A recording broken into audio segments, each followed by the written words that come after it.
Welcome everyone back to another episode of RadsCast, episode 8, and we were due to be back as a 3, but Bray yet again has decided he can't be arsed. But that's good for my views because he steals my views half the time, doesn't he? So basically, we're going to do a season review. Unfortunately, to be honest, because it's going to be quite pain and nothing else. Yeah, pretty much. It will be probably the last bit of content I do on this season. Thankfully. We're just going to go basically step by step and just talk about it. And yeah, let's just get it over with, shall we? Just basically, quickly, sum up the season, Woods. What do you think of it? Using the correct words, absolutely shocking. Nobody seemed to care, and lackluster. There we go. I was going to say don't swear, but you gathered that, so thank you. Because I think it would have been appropriate, quite frankly. But PG friendly channel on that. But you hit the nail on the head right there. To be honest, I just basically put some bullet points that completely summed it up, and I mean you said quite a few of them. But one of the main things that we lacked, obviously, was finding the net, which in football just tends to help, really, doesn't it, when you score goals? Yeah. It does, help your chances of winning games, because we only managed to score in 46 games in the league anyway, 37 times. Outrageous statistic right there. And we had 3 strikers, and one of them scored 6, that being Graben. Lyle Taylor, who was quite hyped up, really, scored 4, and Glenn Murray scored 2. So you can basically, that kind of sums up this video, really. You kind of gather what went wrong right there. So literally between them 3, there's about 13 goals in total. When you put it like that as well. And it's like, you look at the top goal scorers, them 3 combined are nowhere near them. So. Oh no, Ivan Toney got 31, I believe. They got like 13 between them. That's 3 players. Isn't it also something like Glenn Murray's records now being shared with him or something like that? Yeah, they both scored 30. They both scored 30 plus goals in a season. And it's just a bit apt, isn't it? He's also one of those players that only scored 2 goals.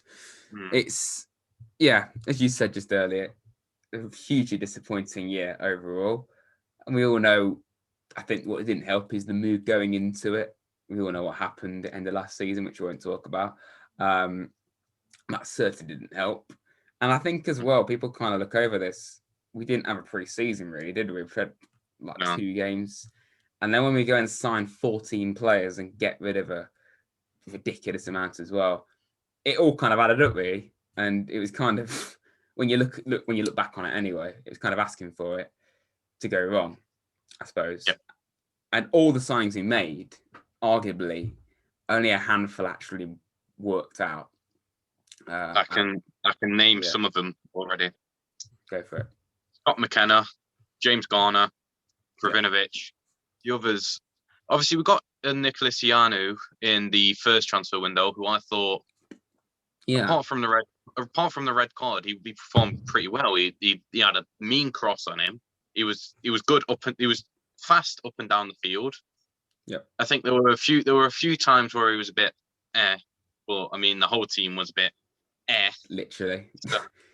I don't think there was one player, even the best players, that actually performed at their very best, really. I don't even think that Wall was quite as good as he was the year before, because the whole team was below par for the whole year, and Wall actually said that himself towards the end of the season, which is not really a shock to anyone.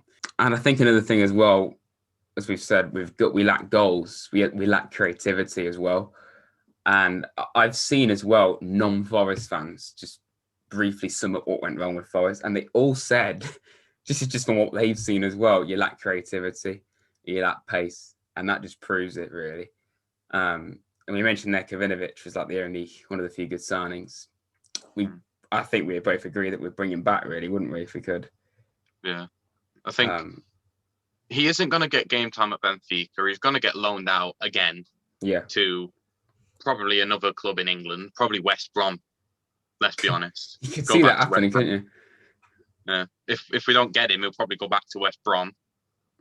And it's like, who have we got on loan who's creative? We've got Johnson. Yep. Tyrese Forner. I would have said Marcus McGuan, but he transferred.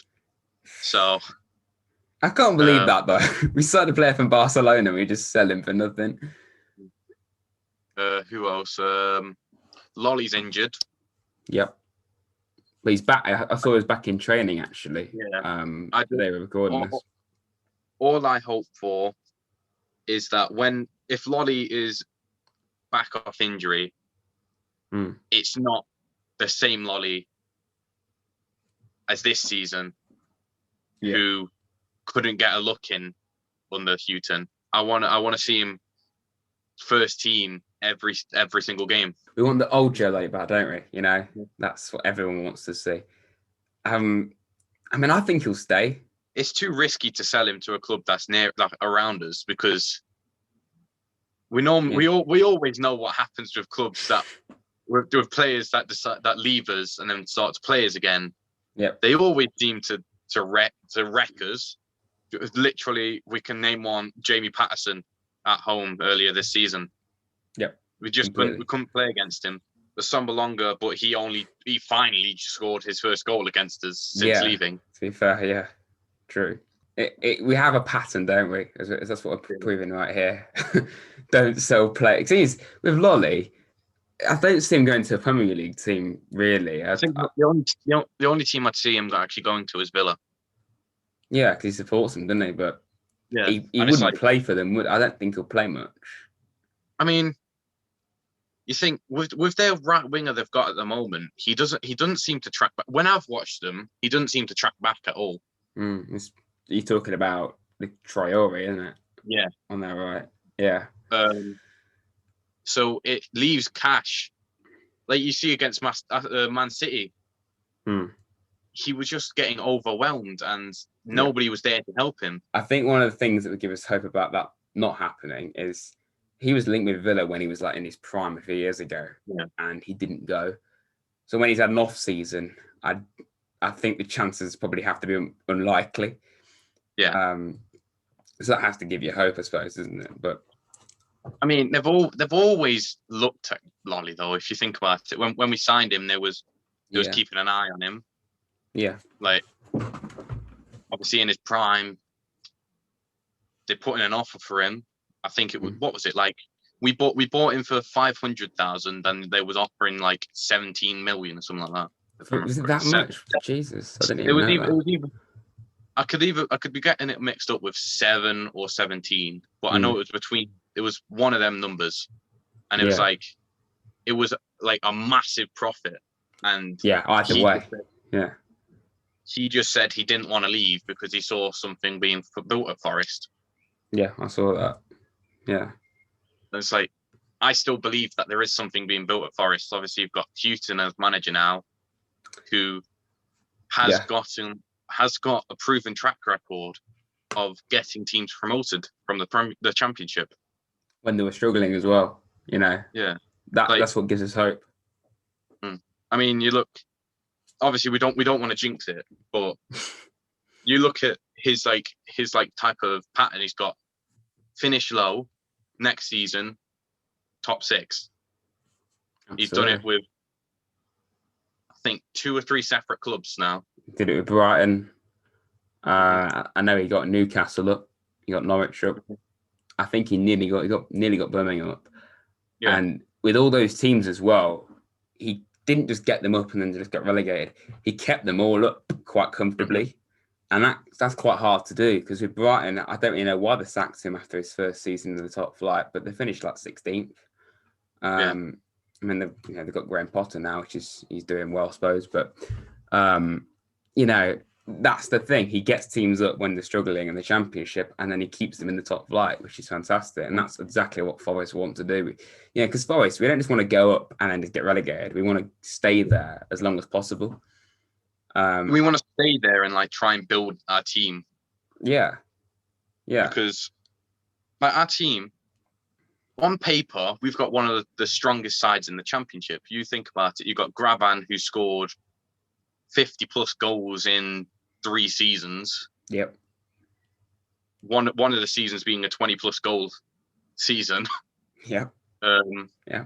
You've got Lyle Taylor, who was one of the top goal scorers in the season that Charlton got promoted. Yep.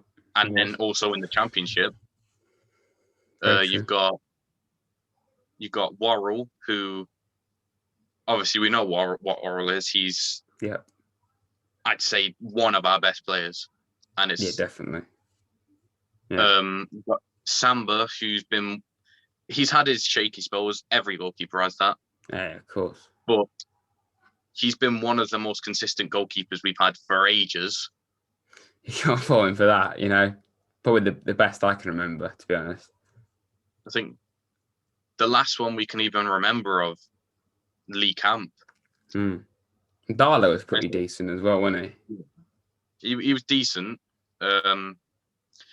But I still don't agree with fans saying he's worse saying Pantillamon's better than him. Like, I mean, a lot of fans didn't like Pantilimon, you know, on the other side of things. I didn't mind him, but he definitely isn't as good as Samba is. Like, Samba's look at the amount of times this season that he's kept us in games. Like that, I remember Birmingham away towards the end of the year, we were being bombarded at one stage, and Samba's made loads of saves. Yeah, you know, without him, we would have lost that game by a few goals. So, and I remember so much how many like things Pantilimon did that infuriated me. He would, instead of trying to catch the ball, he was like 6'7" or something like that. Yeah. You could easily just stand there, catch the ball, but instead he decided to jump and punch the ball, and it led to it going straight into opposition. Yeah. And it's like, he obviously, because of his height, he couldn't get down quick enough to get. So all you need to do is just shoot low. Shoot low and hard, and it's going in. So I think we should I was going to go like, not game by game for the season because it's a little bit irrelevant and depressing, but I think we just ought to take a look back more at the actual season, really. Obviously, we had an absolutely horrendous start. One of the worst starts I can ever remember, to be honest. I'll put it up on screen, unfortunately for your eyes. I mean, I didn't really care about being knocked out of the Carabao Cup, to be honest, by Barnsley. At the time, it was quite frustrating because Barnsley, you know, no one thought they'd go and get the playoffs at the end of the season, but they're knocked us out of the cup. And look, these 4 games were some of the worst I've ever known. Like, I know what you're going to say. What's your take on those 4 games? We scored our first goal versus Bristol. Yeah. That's all I have to say. Like, if it takes you 4 games to even like score 1 goal, it's just poor. Like, we can't take it away from Freeman. It was a good goal on his weak foot. It's about all he did for us, really, isn't it, Freeman? But it's like we was Graban and Lyle Taylor. I don't even know whether them 2 played together, like during that time. No, not at the time. And I think I said in my last stream I did against Preston that the whole idea for Taylor was that he would be like alongside Graban, because Taylor actually said that in a podcast, but it just never seemed to happen for him, unfortunately. That was mainly when Lamucci was there, if you think about it, because Lamucci brought him in, and it was like Lamucci's plan with him was to play him as a 2 up top with Graban. But I think what our problem is with the 2 up top strikers is 4-4-2 doesn't work. I think we knew that from Martin O'Neill. He played 4-4-2 a lot, and it never worked. Yeah, because the strikers we have, I think they both play the same game. They both play the finisher, and not the one's a creator, one's a finisher. Yeah. And I think that it worked. I'm gonna bring this player back from the dead. Guerrero. Oh God. Guerrero. But yeah, true. He wasn't the finisher, he was the playmaker. So he'd be like that centre forward whilst you have Taylor next to him. I mean, it worked because we went on like a massive run with both of them two playing, and we won games because of it. Remember, Guerrero played against Wickham, the first game against Wickham. Everyone was saying how good he was, and that was like the only time that he actually looked really good. I don't think anyone thought at that stage that then we'll go and sell him in January. I mean, I wasn't a huge fan of Guerrero, to be honest. I think it's probably he didn't look settled, to be honest. He didn't really look quite at home at Forest. I know he's still early in his career there, but I liked Guerrero personally. I think he brought that creativity that we didn't have at that time to set up the goals, and yeah, true. We lost that when we sold him, and then obviously we brought Kravinovic in, and it brought some of it back in. That's right. That's actually a good point. You know, at least with Guerrero, we did have at least an option. Whereas without Kravinovic this season, we haven't. You know, as attacking midfield, if we didn't have Kravinovic, we didn't really have anyone, and we're having to play like Cafu there. Yeah, we played Cafu there, and it was like, yeah. I know when he was younger, he did probably. I think he did play as like an attacking midfielder, but I think he is a defense. He's like a box to box more than anything. That sums it up, really, doesn't it? You know, the whole season, the fact that we were, you know, at times we did not have an attacking midfielder on the pitch, or even as an option. You know, when Freeman was injured and we didn't have Kravinovic, we had to play. You know, yes, he can play there if need be, but he's more of a defensive kind of player. We had to play a defensive kind of player as a number 10. But I think that kind of sums up everything that went wrong. Yeah, we didn't have a number 10. I think sometimes we was even playing like Arthur up there. Yeah. And I was like, obviously Arthur was good. Like in the first bit of the season, I remember he was. Yeah, when he played, we was calling for him or Worrell to be captain at points of the season. How it all changed, you know, like all of a sudden we now all want him to leave because of, you know, that incident where he said to Dan Gosling, don't join Forest, basically. Yeah. How true that is, I don't know, but I think the fact that he hasn't played since he said that kind of answers that question, I suppose. I think he got injured in training and then just never played. Yeah. After that. I don't see him being, I mean, potentially could have been out for the season, but it's just a bit of a coincidence that he also got injured at the same time as when that came out. I mean, maybe, I'm pretty sure he must have had an injury at some stage, but I think Harry Arter and a lot of the players we signed, it kind of sums up, again, I'm saying sums up a lot really, but it did sum up how the transfer window was. There was a lot of players we signed that we thought would do great, but they didn't. And Arter was definitely one of them. I still remember when we signed Arter. It was unbelievable, really, because we was all like, okay, we're linked with Arter. We're not going to get him because he's been with Bournemouth basically his entire career. He's churned out performances at Fulham. Why would he want to come on here? Why would he want to come here permanently? Man, it was the end of his career, I suppose, but I was excited by Arter. I thought that is a really good signing. And it's a shame that him and Knockout, you know, I was excited about both of them, and they, especially Arter, didn't work out at all, really. But I'll let you carry on. We was all just in shock at how we've just signed him. We was like, wait, how has this just happened? because the last time we heard about him was about a week ago. Yeah. And it was like Fulham was still interested in him. Why wouldn't he go to them? But I think it mainly came back down to the fact of money. Maybe Fulham weren't going to pay him enough because they thought they'd just come straight back down anyway, which they are doing. Yeah.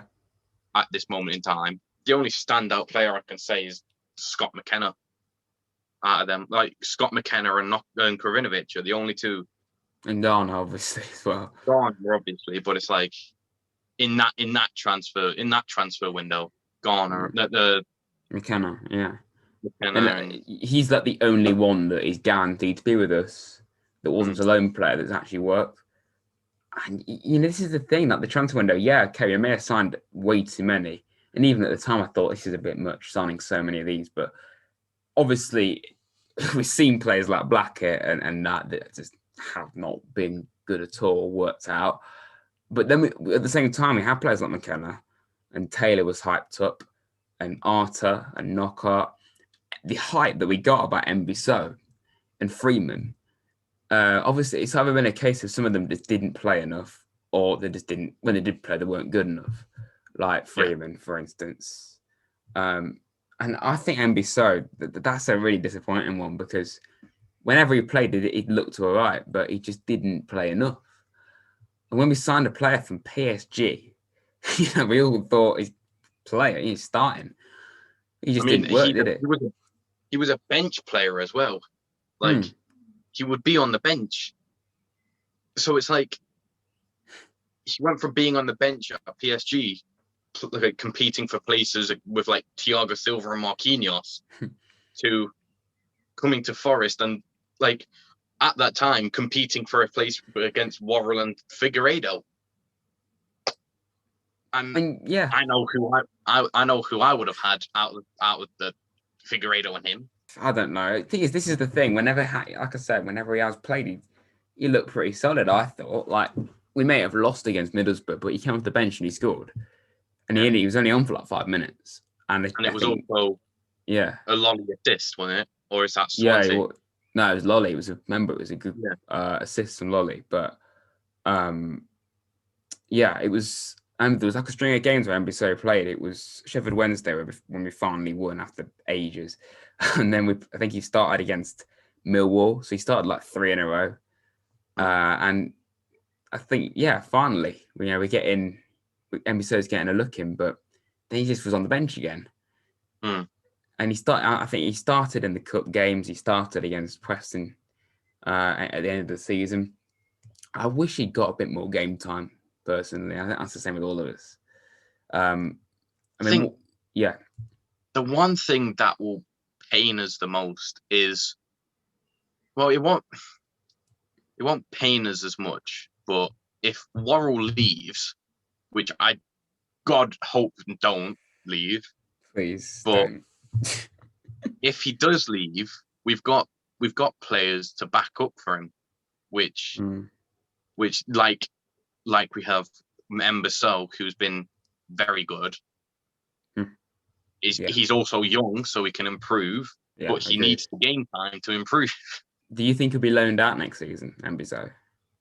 If he doesn't get game time, yeah. Yeah. Because do you think he could go to like League One or back to France? Because I don't see him in League One. I can see him going back to France or like a second division French team or something. I think that would work because at least he knows, the division. Yeah. Like a second division French, or like back to like a lower league team or something like that. Obviously, attack we know is dreadful, but defensively we were actually quite solid. So, like I think Worrell and McKenna is great, and then we have Mbiso. I'd personally get rid of Figueiredo, to be honest. I would. Yeah. I understand that fans, well, not fans. I understand why we haven't let go of him, because he can perform well. That's the thing, though, isn't it? Like, it's not consistent enough. He's very inconsistent, and when he does, we were talking about defensively, we were solid. We're not going to have Chris in next season, and he may come back, but we're going to need to get him right back. We idiotically are going to be getting rid of Ribeiro. So as it stands, we're going to have Gaetang Bong and Tyler Blackett as our left backs, and Ioanu potentially. Yes, so, I think also. Yeah, we need a left back. I think Ioanu is good, but we need a solid backup. We need a right back. We need to try and get Garner back on loan because that would be insane if it did that. Apparently, we're linked with another Man United youngster who's apparently like Garner. Yeah, I think I know what you mean. I'm not sure how to say his name there. Then we've got Cafu, who is like the yin and yang type thing with Garner. Yeah, it's a very good way of putting it. It's like we've got Yates, who he's been a scapegoat like every time he's played. Oh, why is Yates playing? Oh, why is Yates playing? He gets so much hate. I do kind of get why, but I personally don't. I don't hate Ryan Yates. I know I would like to see him at least stay. I don't think he will leave either. Just one of those players that just doesn't feel like he'll leave the club anytime soon. It's just a weird. Because my point that started this was defensively, and I just think it's weird how you look back to last season. It's a sad point, but we got thrashed like 3 times, and this season we weren't really thrashed ever once, like apart from that Swansea one, and then like Brentford, but not counting the cup, only really Brentford. So I mean, even against Brentford away, we scored a goal. Yeah. So it's like, it wasn't like the only way. Like I'd literally just say Swansea was a thrashing, realistically. Yeah, because that was the only one. That was the only one where we actually got like thrashed. We didn't do anything. It's just confusing, isn't it? Like, a year where we are massively below par, we don't concede many, but when we're up in the playoffs, we get to games where we're rolled over 3 times at home. It's just weird. I just think it's a bit strange, to be honest.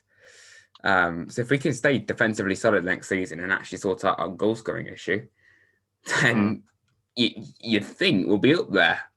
And I think, given Chris Hughton's record as well, there's a good chance that could be the case. But we'll have to see what happens with that one. I just hope that we get our stuff together and actually start performing.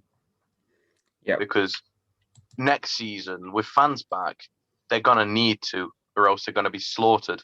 Absolutely. Because they pull out the same performances as they did this season as for next season. Like, the fans will not back a single one of them. It's kind of good in ways that there weren't fans for the players' sake, but I think if we did have fans, it probably wouldn't have been quite as bad. And I know it's the same for every team, but with the squad we had, with fans behind it, I think it would have made quite a big impact. Mm-hmm. So moving on, we're just going to have a look through the rest of the season, as we touched upon the start was absolutely horrendous. Let's just move on as quickly as possible from that onto the Chris Hughton era. And it all started pretty well, really, didn't it? A very, very lucky win, to be honest, away at Blackburn through Joe Lolly. And I think everyone thought, here we go, classic manager bounce. We're going to win a few now and just go up the table. But it just didn't really happen, did it? To be honest. 3 draws in a row, and particularly this Rotherham one, we should have walked all over them, to be honest. Derby were arguably better than us on the day. And Luton was a bit meh. And it ended with a defeat to Borough. Continue, Woods. Play the clip of the offside goal. I think we ought to. He's in the box at the moment, Holmes. There's a chance for Eugene! And Derby lead again! It's cut short for the moment because the flag is up. And indeed, it has been ruled out. So what do you make of the start under Chris Hughton, Mr. Woods? Blackburn was a good game. Mm-hmm. I'm going to say. Only because we won. It would have been very... Yeah. When they had Adam Armstrong, who was the top goal scorer in the league, and we managed to keep him quiet the whole game. 100%. It was disappointing, really. I know, like, all the players were trying to gel together still, and there's probably more we don't even know about. But I think everyone thought it would do a little bit better under Chris Hughton, at least at first. You know, it's not even like at first we had a real bounce. You know, we're incredibly lucky to get that goal against Blackburn, but we were desperate for it at the time. So, yeah, a little bit of a lacklustre start, really, and then it just carried on. We got a very fortunate win against Coventry. I remember that. We didn't really deserve it, I suppose. But again, at the time, we needed it. Wickham, pretty standard. And then comes a really nice run of form. I don't even need to say anything. Just look at this. I mean, I think even if we were doing well, I would have been a little bit concerned about this kind of run. Because at the time, Barnsley, I thought, okay, we can get a result there. But like I said earlier, no one thought Barnsley would be in the playoffs this year. But yeah, it was always going to be horrendous, this run, wasn't it? Arguably, at the start of the season, everyone would have thought it was the opposite way around. Everyone thought Forest will get playoffs. They'll be up there. Yeah. But no, we just decided to be Crap. 2003 Forest, not scoring a single goal and just deciding, you know what? Literally. Relegation is crap. Us and Barnsley have swapped places this season. They really have, basically. Yeah, Bournemouth outclassed. Swansea was just dead. A very good point against Watford, really. And we could have won because I think Cather had a goal offside, I seem to remember, or someone like that. I might be getting that confused with another game, but yeah, good point. And we thought, okay, not bad. But then it just went. I think there you need to insert the clip of Ben Foster saying, they're a pretty good team, you know. Yeah, and that proves it. Insert clip again. They're not a bad team, them, to be fair. Near the bottom, you're not all right, you know. Reading was horrendous. One of the worst games of the whole year, in my opinion. It was just dreadful. With obviously Yates got sent off early on because it became Maradona 2.0. It was a really bad game, that. Norwich, I didn't actually think we were that bad, but they just outclassed us in the end. Brentford. Yeah, continue. Let's be honest. That should have been a point. They got a scruffed goal to win it. Very true. But then we scored a scruffy goal against Brentford with Joe Loddy, the exact same type of thing. Mm-hmm. This Brentford one, just touched upon earlier, was just horrible. I think this was just official confirmation there's something seriously wrong. If we didn't already know that was confirmation that a team that we did the double over and didn't concede a goal against the year before outplayed and then us. they had BMW in Weibo, Watkins, Ben Palmer. But then again, they replaced him with Tony. But still, they'd lost two key players and, you know, they rolled us over. And I think that kind of summed it up again. I'm using that up, but there's lots of things that can sum up the season, really, when you think about it. But then came a mini resurgence, kind of. And we were playing one of the worst teams in the league, but we beat Wednesday. Obviously, Ribeiro scoring that great goal. Millwall, not that memorable, really. Birmingham was just anticlimactic for it being Boxing Day. We should have been winning that, really. Stoke, I thought we played pretty well. And of course, those ridiculously foggy conditions. The definition of a cold Tuesday in Stoke, that was. It wasn't on a Tuesday? Yes, it actually was. It was a cold Tuesday. I thought the saying is cold, wasn't it a cold, rainy Wednesday night or something like that? Yeah. Or was it Tuesday? Well, you know, you get the idea, don't you? That cold night in Stoke. But it literally wasn't. What annoyed me was Graban. Oh, yeah, we have to talk about that, don't we? Corner coming in. And what does he do? He basically gets out of the way and lets the ball go in the back of the net. People blame Samba on that. I'm being 100% serious. Somebody on Twitter said it was Samba's fault for that goal because he should be noticing the ball, Graban moving out of the way. But it's like in that split second where you're looking at the strikers and not at the person at your near post. It's kind of hard to see. Yeah, in a split second, it's very difficult. Yeah. I don't even think Neuer or like Prime De Gea would have been able to stop that. Yeah, I'm not saying they're lying about that, but like when you think about it, why did Wall immediately scream at Graben, not Samba? You know, and I think and this just proves we've not even spoken about this, but Graben's been our captain this season, and he's doing that. I know he's not a defender, but that kind of says it's all. I don't know the situation with Graben. He's the person who's meant to be leading, and he's meant to be the person that the team look up to. And when he's doing that, it's not a very good sign. But again, though, like he's meant to be the goal scorer. You know, and I think if he wasn't captain, and you said this as well, he probably would have scored a few more, even when the season's been poor. He's trying to focus on doing the whole team, not himself. So you know that this is what he shouldn't have been captain. And what I think is really wrong is that whenever Graben has been on the bench, Wall or McKenna or whoever has had to give him the armband, and that's out of order. That is, I think that's really bad. You know, but yeah, let's move on from Graben. Continuing just our brief overview of each game. Got a good win against Preston. Graben actually scoring in that. It wasn't the most memorable game at all. Again, another win against Cardiff. It was quite a nice upturn in form, really. See, we went on like a massive unbeaten streak, didn't we? And then we played Middlesbrough and then we lost. 1, 2, 3, 4, 5, 6. Something like it was like 8 7, or something like that. 7-game unbeaten streak in all comps, right there. So that's. You know, like I said, I've said this before, January was like the best spell of the season, really. And then that little period around Easter, which we'll get onto. And then literally this Millwall game was just fantastic. Just out of nowhere. I have to touch on this one. Go ahead. After the Norwich game, and this is way before any of what we were talking about, but at Norwich, their manager said, Nottingham Forest is still a promotion team. It's not a matter of when. It's not a matter of how. It's a matter of when.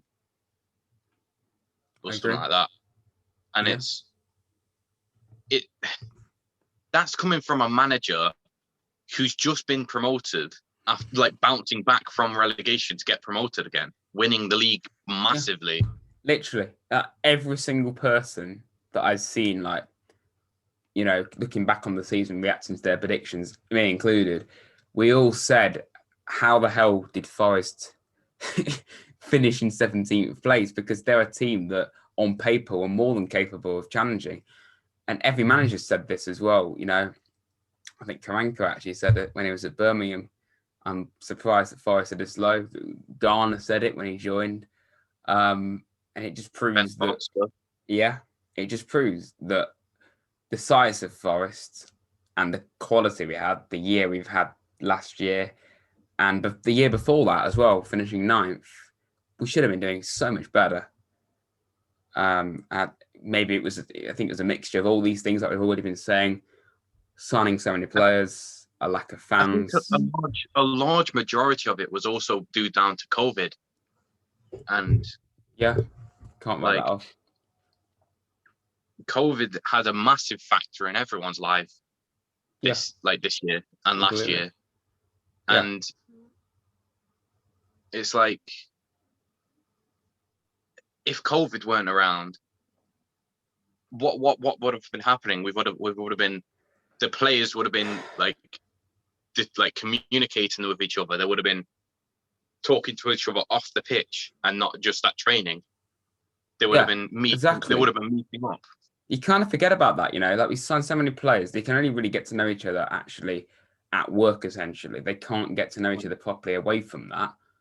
And then when you realise you get rid of like 10, you sign 14, and then you have a horrible end to the previous year. It was a recipe for disaster when you think about it. It was never going to work out. I mean, we even sold like a crucial player, and we didn't get anyone that was worthy enough to replace him. We saw Christie to replace Matty Cash. My God, you can't really get much lower, can you? Like, no, it's poor more than anything. Really poor. Like Christie's improved the second half of the season, but we don't need him to improve on the second half of the season. We need him to be good in the first half. Get onto a running start. Get the points that we need. And that's exactly why. Because I mean, I've been saying, bring Christie back, but he didn't do it for a long period. Like we've just said. Millwall was fantastic, of course, and it kind of just goes a little bit downhill here where we lose to Borough, and then we play a B team against Swansea and get absolutely demolished. And they actually had a penalty they shouldn't have had, but it still would have been 4-1, wouldn't it? Lolly with the assist for the goal. Yeah, I remember it was one of the scrappiest goals of all time, but it was still a goal. Didn't Emberso score that one as well? No, it was Knockout. Knockout? I thought Lolly. I thought it was Lolly to Emberso and he headed it in. Could be wrong though. That was for Borough. I don't think you're talking about that. No, that was for Borough here. A bit of a boring draw with Barnsley, but when you consider how the season went, pretty good one, I suppose. And especially where they finished this season. Yeah, absolutely. February was pretty solid. Not that bad. I think Coventry was quite a fortunate win, I suppose. We weren't amazing. I think it was another S-housery. Oh yeah. We S-housed Coventry both times. Absolutely. Wickham, we, pretty standard, I suppose. It was one of the few games we won. Morion is a debut game too. Yeah, and Garner with that unreal ball over to Lolly into Knockout. It's fantastic. We noticed we have drawn a lot of games 0-0, but a lot of them have been against top sides as well. A draw with Bournemouth. You can't argue with that, really. Then we played really well against Swansea here, and we were so unlucky to lose that game. It's probably the most disappointed I felt, one of the most anyway, this season, because most games this season I felt, under the defeat. It's just normal this year, but we generally deserved more from that game. You look back, apart from this little blip here against Borough and Swansea, really from December till February, we were looking pretty solid overall. Blackburn, Rotherham, we win those two as well. This season, we've been miles better defensively than last season. Yeah, and that really shouldn't be a thing because last season we were promotion playoffs. But this season, it's we've not conceded as many last-minute winners or last-minute equalizers we did last season. You look at last season, we get the winner versus Reading or an equaliser, then they go up and score immediately, and that was just still annoys me to this day. And literally 2 weeks later, we played Reading again. It happened, and so many of the things that happened last year, late goals conceded. We got rolled over a few times. That's the kind of thing you'd expect from a team that finished where we finished. Let's just try and get through the rest of this. I'm just slowly but surely working my way through this and analysing it. Derby away. Super James Garner scored, and then we decided to ease off and let them equalise, which is kind of frustrating. But it's very frustrating. Derby fans then decide to paint a oil painting of Colin Cousin Richards, saying he's the god of Derby. Makes me laugh because what could possibly happen to him?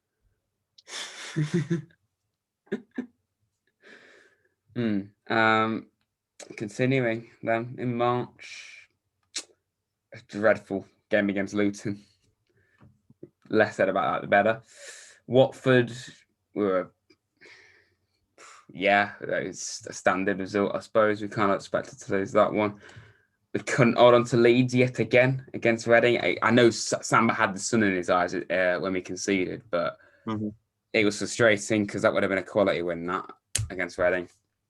But not quite. It is a good point. It is a good point, though. At this Norwich game, we played a weak team, and we were like accepting defeat from the very get-go, really. And I think that's poor.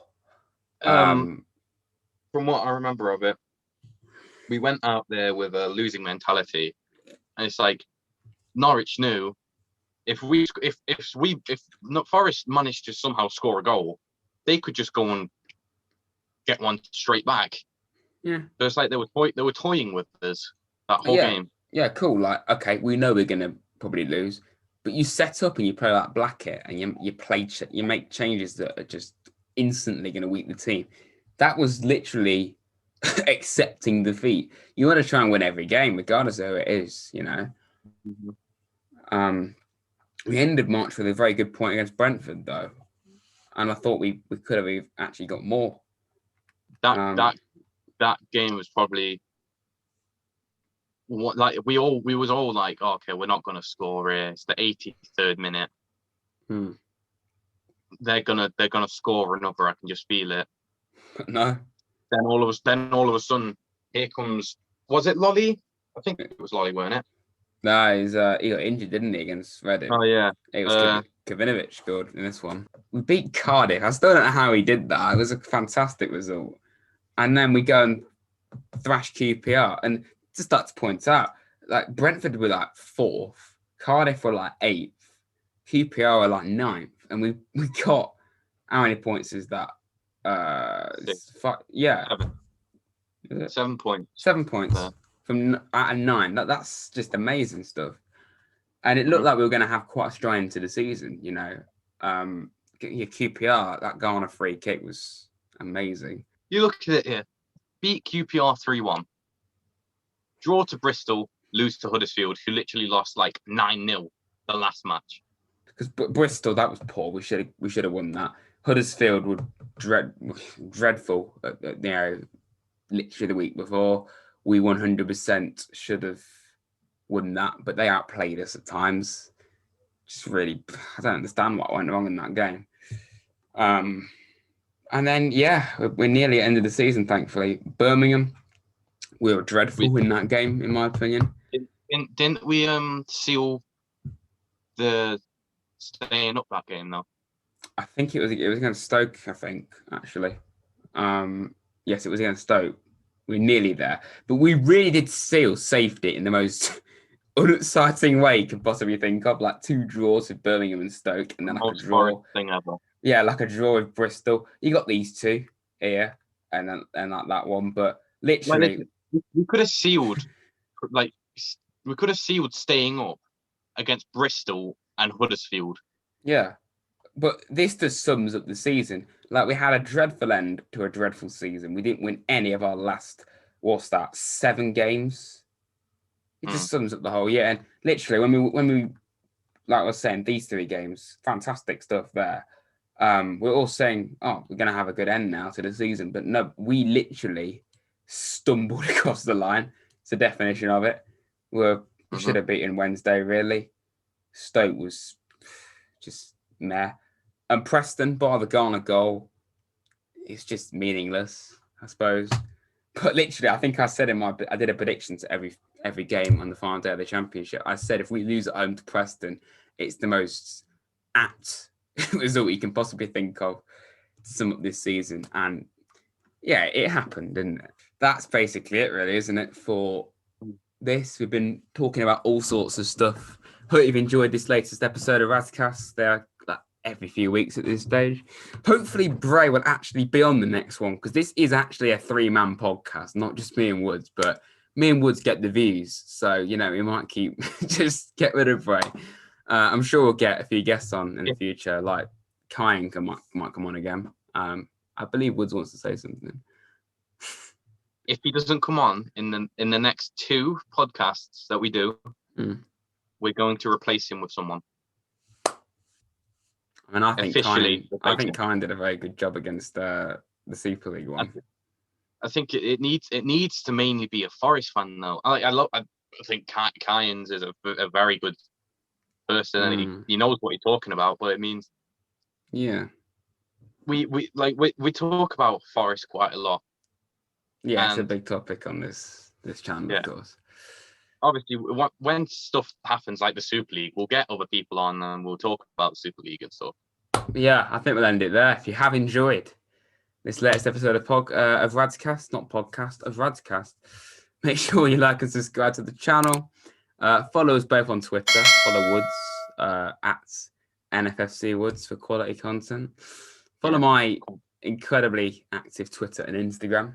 Particularly, well, my Twitter's pretty active, but Instagram's non-existent at times. But if you have enjoyed, do all that, and we'll see you very soon. Ingest cheese. Ingest cheese at all times, and thankfully, I'll never have to talk about this season ever again in detail. See you later, lads. Thank you.